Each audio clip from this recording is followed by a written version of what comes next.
ನಾವು ಈ ದಿವಸಗಳಲ್ಲಿ, ಈ ವರ್ಷಗಳಲ್ಲಿ ನಾವು ಏನಕ್ಕಾಗಿ ನಾವು ಓಡ್ತಾ ಇದ್ದೀವಿ ಎಂಬ ಓಟವನ್ನು ನಾವು ನೋಡಿ ನಾವು ಓವರ್ಟೇಕ್ ಮಾಡಿ ಯೇಸುವನ್ನು ಕಾಣುವಂಥವರಾಗಿರೋಣ. ಹಲ್ಲೆಲೂಯಾ. ಆಮೇಲೆ ಬಿತ್ತುವವನು ಎಲ್ಲಿ ಬಿತ್ತುತ್ತಾನೆ ಎಂಬುದಾಗಿ ನಾವು ಆಮೇಲೆ ಗೊತ್ತಿದ್ದರೆ ಮಾತ್ರನೇ ಕುಯ್ಯುವುದಕ್ಕೆ ಸಾಧ್ಯವಾಗ್ತದೆ ಪ್ರಿಯರೇ. ಹಲ್ಲೆಲೂಯಾ.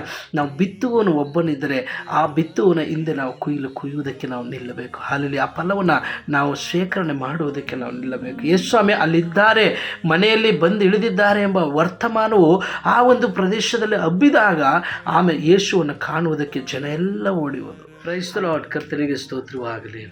ಲೂಕನ ಸುವಾರ್ತೆಯ 5ನೇ ಅಧ್ಯಾಯದಲ್ಲಿ 17ರಿಂದ 20ನೇ ವಾಕ್ಯ ತನಕ ಓದುವಾಗ ಯೇಸು ಒಂದು ಮನೆಯಲ್ಲಿದ್ದು ಆ ಮನೆಯಲ್ಲಿ ಗಲಿಲಿಯ ಮತ್ತು ಯೂದಾಯಗಳಿಂದಲೂ ಹಲವಾರು ಗ್ರಾಮಗಳಿಂದಲೂ ಯೆರೂಸಲೇಮಿನಿಂದಲೂ ಕೂಡಿ ಬಂದಿದ್ದ ಫರಿಸಾಯರು, ಶಾಸ್ತ್ರಿಗಳು, ಜನತೆಗಳನ್ನ ಆಮೇಲೆ ಆ ಮನೆಯಲ್ಲಿ ಇದ್ದುದರಿಂದ ಅವರಿಗೋಸ್ಕರವಾಗಿ ಉಪದೇಶ ಮಾಡುವುದಕ್ಕೆ ತೊಡಗಿದರು.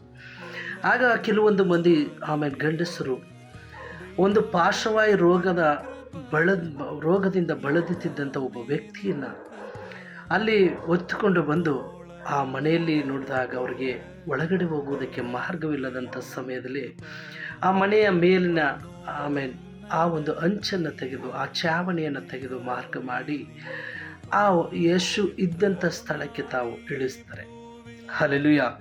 ಆದರೆ ಈ ಒಂದು ಆಮೇಲೆ ಈ ಮನೆಯ ಯಾರದಾಗಿತ್ತು ಎಂಬ ಒಂದು ಪ್ರಶ್ನೆ ನನ್ನೊಳಗಡೆ ಹುಟ್ಟಿತು ಪ್ರಿಯರೇ.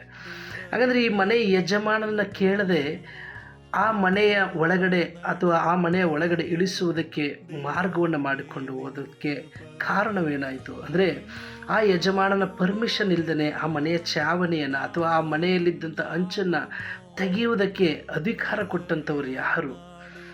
ಇವರ ಒಂದು ಆಮೇಲೆ ಮೈಂಡಿನ ಅಥವಾ ಇವರ ಒಂದು ಉದ್ದೇಶದ ಮೇರೆಗೆ ಆ ಒಂದು ಪಾರ್ಶ್ವವಾಯು ರೋಗಿ ಯೇಸು ಅವ್ರನ್ನ ಬಿಡಿಸ್ತಾರೆ ಎಂಬ ಒಂದು ನಂಬಿಕೆ ಇವರಲ್ಲಿತ್ತು. ಆದರೆ ಅದರ ಒಳಗಡೆ ಹೋಗುವುದಕ್ಕೆ ಮಾರ್ಗವಿಲ್ಲದೆ ಜನ ತುಂಬಿದಂಥ ಆ ಮನೆಯನ್ನು ಕಂಡು ಇವರು ಆ ಒಂದು ಮನೆಯ ಮೇಲಿನ ಒಂದು ಅಂಚನ್ನು ತೆಗೆದು ಆ ಮನೆಯಲ್ಲಿ ಆ ಒಂದು ಪಾರ್ಶ್ವವಾಯುನ ಇಳಿಸ್ತಾರೆ. ಆ ಯಜಮಾನನು ಯಾರೆಂಬುದನ್ನು ಮಾರ್ಕನ ಸುವಾರ್ತೆ 2ನೇ ಅಧ್ಯಾಯದ 1ನೇ ವಾಕ್ಯದಲ್ಲಿ ಕೂಡ ಬರೆಯಲ್ಪಟ್ಟಿದೆ.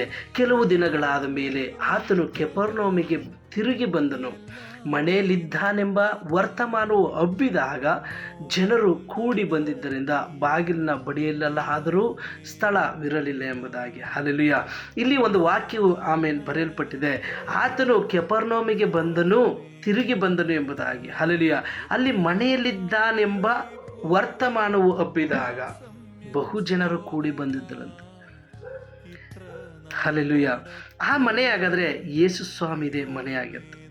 ಆ ಮನೆಯನ್ನು ಆಮೇಲೆ ಆ ಮನೆಯ ಒಂದು ಚಾವಣಿಯನ್ನು ಅಥವಾ ಆ ಮನೆಯ ಒಂದು ಅಂಚನ್ನು ತೆಗೆಯುವುದಕ್ಕೆ ಈ ಯಜಮಾನನಾಗಿರುವಂಥ ಯೇಸು ಕ್ರಿಸ್ತನೇ ಒಂದು ಪರ್ಮಿಷನ್ನ ಕೊಟ್ಟಿದ್ರು ಎಂಬುದಾಗಿ ನಾನು ಅದನ್ನು ಅರ್ಥ ಮಾಡಿಕೊಂಡೆ. ಪ್ರಿಯರೇ, ಈ ವಾಕ್ಯ ಭಾಗದಲ್ಲಿ ಬ್ರದರ್ ನೀವು ನನಗೆ ಏನನ್ನು ಹೇಳಕ್ಕೆ ಹೋಗ್ತೀರಿ ಎಂಬುದಾಗಿ ನೀವು ಕೇಳೋದಾದರೆ, ಈ ವರ್ಷವು ಆಮೇಲೆ 2025ನೇ ವರ್ಷವು ನಮಗೆ ಅಂತ್ಯದ ದಿವಸವಾಗಿದೆ ಪ್ರಿಯರೇ.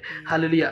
ಒಂದು ಪಾರ್ಶ್ವವಾಯು ರೋಗಿ ಅವನು ವಾಸಿ ಆಗಬೇಕೆಂಬ ಒಂದು ಉದ್ದೇಶದಿಂದ ಚಾವಣಿಯನ್ನು ಹೊಡೆಯುವುದಕ್ಕೆ ಯೇಸು ಕ್ರಿಸ್ತು ಆ ಮನೆಯ ಅಂಚನ್ನು ಆಮೇಲೆ ಬಿಚ್ಚುವುದಕ್ಕೆ ಅಥವಾ ಅದನ್ನು ದ್ವಾರ ಮಾಡುವುದಕ್ಕೆ, ಮಾರ್ಗ ಮಾಡುವುದಕ್ಕೆ ಯೇಸು ಕ್ರಿಸ್ತು ಪರ್ಮಿಷನ್ನ ಕೊಡ್ತಾರೆ. ತನ್ನದೇ ಮನೆ, ಹಲ್ಲೆಲೂಯಾ, ತನ್ನದೇ ಗುಡಾರ, ಆ ಗುಡಾರವನ್ನು ಒಡೆಯುವುದಕ್ಕೆ ಅಥವಾ ಅದರ ಒಂದು ವ್ಯಕ್ತಿಗಾಗಿ ಆ ಒಂದು ಮನೆಯನ್ನು ಆಮೇಲೆ ಒಡೆಯುವುದಕ್ಕೆ ಮಾರ್ಗ ಮಾಡಿಕೊಡ್ತಾರೆ. ಹಲ್ಲೆಲೂಯಾ. ಪರ್ಮಿಷನ್ನ ಕೊಡ್ತಾರೆ, ಅನುಮತಿನ ಕೊಡ್ತಾರೆ ದೇವರು. ಆದ್ದರಿಂದ ಪ್ರಿಯರೇ, ಈ ಮಾತಿನ ಮೇರೆಗೆ ನಾನೊಂದನ್ನು ಹೇಳ್ತೇನೆ. ಆಮೇಲೆ ಕ್ರಿಸ್ತು ನಮಗೋಸ್ಕರವಾಗಿ ಆ ಒಂದು ಗುಡಾರವನ್ನು, ಆ ಒಂದು ತನ್ನ ಮನೆಯನ್ನು ಒಡೆಯುವುದು ಮಾತ್ರವಲ್ಲದೆ ತನ್ನ ಆಮೇಲೆ ದೇಹದಲ್ಲಿ ಇದ್ದಂಥ ಒಂದು ತೊಟ್ಟು ರಕ್ತವನ್ನು ಕೂಡ ಆತನು ಬಿಡದೆ ಸಕಲವನ್ನು ನಮಗೋಸ್ಕರವಾಗಿ ಪ್ರತಿಯೊಂದು ರಕ್ತದ ಒಂದೊಂದು ಕಣವನ್ನು ನಮಗೆ ಬೆಲೆ ಕಟ್ಟು ಹೋಗಿದ್ದಾರೆ ಪ್ರಿಯರೇ. ನಮಗೋಸ್ಕರವಾಗಿ ಸುರಿಸಿ ಆತನ ಆಮೇಲೆ ಪಟ್ಟಂಥ ಬಾಧೆಯು ಅಲ್ಲಿ ಅವನು ಕೊಟ್ಟಿದ್ದಂಥ ಪರ್ಮಿಷನ್ ಇದೆಯಲ್ಲ, ತನ್ನ ದೇಹವನ್ನು ಒಡೆದು ಆಮೇಲೆ ಸೈನಿಕರು ಕೊನೆಯ ಭಾಗಗಳನ್ನು ನಾವು ಓದ್ತೇವೆ, ಆ ಸೈನಿಕರು ಒಡೆದು ಅಲ್ಲಿ ಆ ಒಂದು ಛಿದ್ರವಾಗೋ ರೀತಿಯಲ್ಲಿ ತನ್ನ ದೇಹವನ್ನು ಒಡೆಯುವುದಕ್ಕೆ ಪರ್ಮಿಷನ್ನು ಕೂಡ ಕೊಡ್ತಾರೆ, ಒಪ್ಪಿಸಿಕೊಡ್ತಾರೆ. ಪ್ರಿಯರೇ, ಈ ದಿವಸಗಳಲ್ಲಿ ನಿಮ್ಮನ್ನು ಆಮೇಲೆ ಈ ವರ್ಷಗಳ ಕಾಲದಲ್ಲಿ ಯಾವುದೋ ಒಂದು ವಿಷಯಕ್ಕಾಗಿ ನೀವು ಒಡೆಯಲ್ಪಟ್ಟಿದ್ದೀರಾ, ಯಾವುದೋ ಒಂದು ವಿಷಯಕ್ಕಾಗಿ ನಿಮ್ಮನ್ನು ಚರ್ಚಲ್ಪಡೋದಕ್ಕೆ ನೀವು ಪರ್ಮಿಷನ್ ಕೊಟ್ಟಿದ್ದೀರಾ. ಕರ್ತನ ಸಮ್ಮುಖದಲ್ಲಿ ನಾನು ನಿಮಗೆ ಒಂದು ಮಾತನ್ನು ಹೇಳ್ತೇನೆ. ಮತ್ತೊಬ್ಬ ಒಂದು ವ್ಯಕ್ತಿಗೆ ಒಂದು ಒಳ್ಳೆಯದಾಗ್ತದೆ ಎಂಬುದಾಗಿ ನೀವು ನೆನೆಸೋದಾದರೆ ನಿಮ್ಮ ಚಾವಣಿ ಅಥವಾ ನಿಮ್ಮ ಅಂಚು, ನಿಮ್ಮ ಗುಡಾರ ಸ್ವಲ್ಪ ಒಡೆಯೋದಕ್ಕೆ ಬಿಟ್ಟು ಕೊಡ್ರಿ. ಹಲ್ಲೆಲೂಯಾ. ಈ ದಿವಸಗಳನ್ನು ನಾವು ಬಿಟ್ಟು ಕೊಡುವಾಗ ಮುಂದಿನ ವರ್ಷ, ಮುಂದಿನ ತಿಂಗಳು, ಹೊಸ ವರ್ಷ ಎಂಬುದಾಗಿ ನಾವು ಕಾಲಿಡುವಂಥ ಸಮಯಗಳಲ್ಲೇ ನಮಗೋಸ್ಕರವಾಗಿ ಮತ್ತೊಂದು ಮಹತ್ತಾದ ಒಂದು ಅದ್ಭುತವಾದಂಥ ಒಂದು ಮಹಿಮೆಯುಳ್ಳಂಥ ವರ್ಷವಾಗಿ ಕರ್ತನು ನಮಗೆ ಅದನ್ನು ತಿರುಗಿಸಿಕೊಡುವಂಥ ಕರ್ತನಾಗಿದ್ದಾನೆ. ಆತನು ಎಂದಿಗೂ ಯಾರಿಗೂ ಸಾಲಗಾರನಲ್ಲ. ಹಲ್ಲೆಲೂಯಾ. ಆತನು ನಿಮಗೇನಾದರೂ ಒಂದನ್ನು ಮಾಡಬೇಕೆಂಬುದಾಗಿ ಆತನು ನೆನೆಸುವಾಗ ನಿಮ್ಮನ್ನು ಕೆಲವೊಂದು ಸರಿ ಗಾಯಪಡಿಸೋದಕ್ಕೆ ಸಾಧ್ಯವಾಗ್ತದೆ. ಇಲ್ಲಿ ಆ ಒಂದು ವ್ಯಕ್ತಿಗಳನ್ನು ನಾನು ಕುರಿತು ಯೋಚನೆ ಮಾಡ್ತಾ ಇದ್ದೆ. ಹಲ್ಲೆಲೂಯಾ. ಈ ಒಂದು ಯಜಮಾನನ ಕುರಿತು ನಾನು ಕಂಡಿಡಿದೆ, ಆದರೆ ಈ ವ್ಯಕ್ತಿಗಳನ್ನು ಕೂಡ ಕುರಿತು ನಾನು ಹಲ್ಲೆಲೂಯಾ ಯೋಚನೆ ಮಾಡ್ತಾ ಇದ್ದೆ. ಈ ಒಂದು ವ್ಯಕ್ತಿಗಳು ಕೊನೆಯ ಭಾಗದಲ್ಲಿ ಬಂದಂಥವರು. ಯೇಸು ಸ್ವಾಮಿ ಅಲ್ಲಿದ್ದಾರೆ ಎಂಬುದನ್ನೇ ಕಂಡು ಆ ಮನೆಗೆ ಕೊನೆಯ ಭಾಗದಲ್ಲಿ ಅವ್ರನ್ನ ಒತ್ತುಕೊಂಡು ಬಂದಂಥವ್ರು. ಹಲ್ಲೆಲೂಯಾ. ಅಲ್ಲಿದ್ದಂಥ ಜನತೆಗಿಂತ ಮುಂದೆ ಹೋಗಿ ಯೇಸು ಸ್ವಾಮಿಯನ್ನು ಕಂಡಂಥವರು. ಹಲ್ಲೆಲೂಯಾ. ಎಲ್ಲರಿಗಿಂತ ನಾವು ಓವರ್ಟೇಕ್ ಮಾಡುವಂಥ ಒಂದು ವ್ಯಕ್ತಿಗಳಾಗಿರಬೇಕು.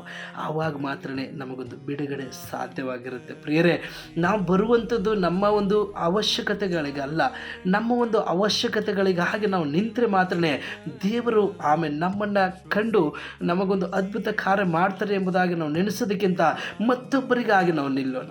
ಮತ್ತೊಬ್ಬರಿಗಾಗಿ ನಿಂತು ಅಲ್ಲಿ ಒಂದು ಆ ವಾಕ್ಯದಲ್ಲಿ ಓದುವಾಗ ನಾವು ಒಂದು ಮಾತು ಅಲ್ಲಿ ಬರೆಯಲ್ಪಟ್ಟಿದೆ. ಅವರ ನಂಬಿಕೆಯ ಮೇರೆಗೆ ಆ ಪಾರ್ಶ್ವವಾಯು ರೋಗಿನ ವಾಸಿ ಮಾಡಿದರು. ಮಾರ್ಕನ ಸುವಾರ್ತೆ 2ನೇ ಅಧ್ಯಾಯದ 5ನೇ ವಾಕ್ಯದಲ್ಲಿ ಹೇಳ್ತಾರೆ, ಯೇಸು ಸ್ವಾಮಿ ಹಲ್ಲೆಲೂಯಾ.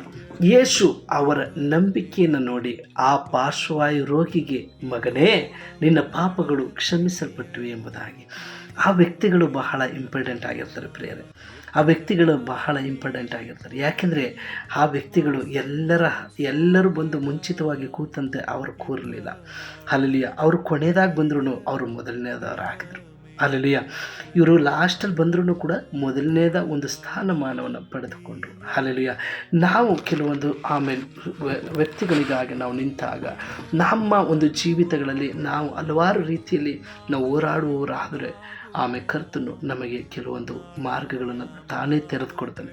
ತಾನೇ ಒಂದು ನಮ್ಮನ್ನು ಬಲಪಡಿಸಿ ನಮ್ಮನ್ನು ನೆಲೆ ನಿಲ್ಲಿಸುವಂಥವನಾಗಿದ್ದಾನೆ. ಪ್ರಿಯರೇ, ಈ ವ್ಯಕ್ತಿಗಳನ್ನು ಧ್ಯಾನಿಸಬೇಕಾದ್ರೆ ಒಂದು ವಾಕ್ಯವು ನನಗೆ ನೆನಪಾಗ್ತದೆ. ಆಮೋಸನ ಪತ್ರಿಕೆ 9ನೇ ಅಧ್ಯಾಯ 13ನೇ ವಾಕ್ಯ ಎಂಬುದಾಗಿ ನಾನು ನೆನೆಸ್ತೇನೆ.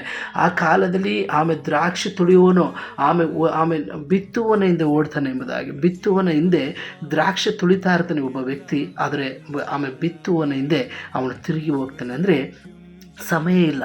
ಹಲ್ಲೆಲೂಯಾ. ಅವನು ಬಿತ್ತುವುದಕ್ಕೆ ಹೋಗಿರ್ತಾನೆ, ಅವನ ಹಿಂದೆ ದ್ರಾಕ್ಷಿ ತುಳಿತಾ ಇರೋಂಥವನು, ಅಂದರೆ ಕುಯ್ದಂಥವನು ಅಥವಾ ಈ ಹಣ್ಣು ತನ್ನ ಫಲವನ್ನು ಕಂಡು ಆ ಫಲವನ್ನು ಪೋಷಿಸುತ್ತಾ ಇರುವಂಥವನು ಈ ಒಂದು ಬಿತ್ತುವನ ಹಿಂದೆ ಓಡ್ತಾನೆ ಎಂಬುದಾಗಿ ಒಂದು ಓವರ್ಟೇಕ್ ಮಾಡುವಂಥ ಒಂದು ಅನುಭವ. ಹಲ್ಲೆಲೂಯಾ.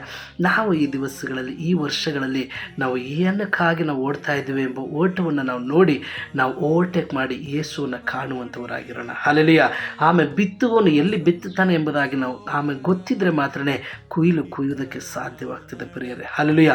ನಾವು ಬಿತ್ತುವನು ಒಬ್ಬನಿದ್ದರೆ ಆ ಬಿತ್ತುವನ ಹಿಂದೆ ನಾವು ಕುಯ್ಯುವುದಕ್ಕೆ ನಾವು ನಿಲ್ಲಬೇಕು. ಹಲ್ಲೆಲೂಯಾ. ಆ ಫಲವನ್ನು ನಾವು ಶೇಖರಣೆ ಮಾಡುವುದಕ್ಕೆ ನಾವು ನಿಲ್ಲಬೇಕು. ಯೇಸು ಸ್ವಾಮಿ ಅಲ್ಲಿದ್ದಾರೆ, ಮನೆಯಲ್ಲಿ ಬಂದು ಇಳಿದಿದ್ದಾರೆ ಎಂಬ ವರ್ತಮಾನವು ಆ ಒಂದು ಪ್ರದೇಶದಲ್ಲಿ ಹಬ್ಬಿದಾಗ ಯೇಸುವನ್ನು ಕಾಣುವುದಕ್ಕೆ ಜನ ಎಲ್ಲ ಓಡಿ ಹೋದರು. ಹಲ್ಲೆಲೂಯಾ. ಓಡಿ ಹೋದಂಥ ಜನರ ಹಿಂದೆ ಈ ಒಂದು 4 ಮಂದಿ ಗಂಡಸರು ಆ ಪಾರ್ಶ್ವವಾಯು ರೋಗಿಯನ್ನು ಹೊತ್ತುಕೊಂಡು ಹೋಗುವುದಕ್ಕೆ ಹಲ್ಲೆಲೂಯಾ ಅಲ್ಲಿ ಜನರೆಲ್ಲರೂ ಕೂಡ ತುಂಬಿಕೊಂಡ್ರು. ಆ ಮನೆಯಲ್ಲಿ ತುಂಬಿಕೊಂಡಾಗ ಒಂದು ಪರ್ಮಿಷನ್ನ ದೇವರ ಹತ್ರ ಕೇಳ್ತಾರೆ, ಸ್ವಾಮಿ, ನಾನು ಈ ಮೇಲಿಂದ ಈ ವ್ಯಕ್ತಿಯನ್ನು ಇಳಿಸಬಹುದು ಎಂಬುದಾಗಿ. ಹಲ್ಲೆಲೂಯಾ. ಅವನು ಪರ್ಮಿಷನ್ ಕೊಟ್ಟ ತಕ್ಷಣವೇ ಆ ಒಂದು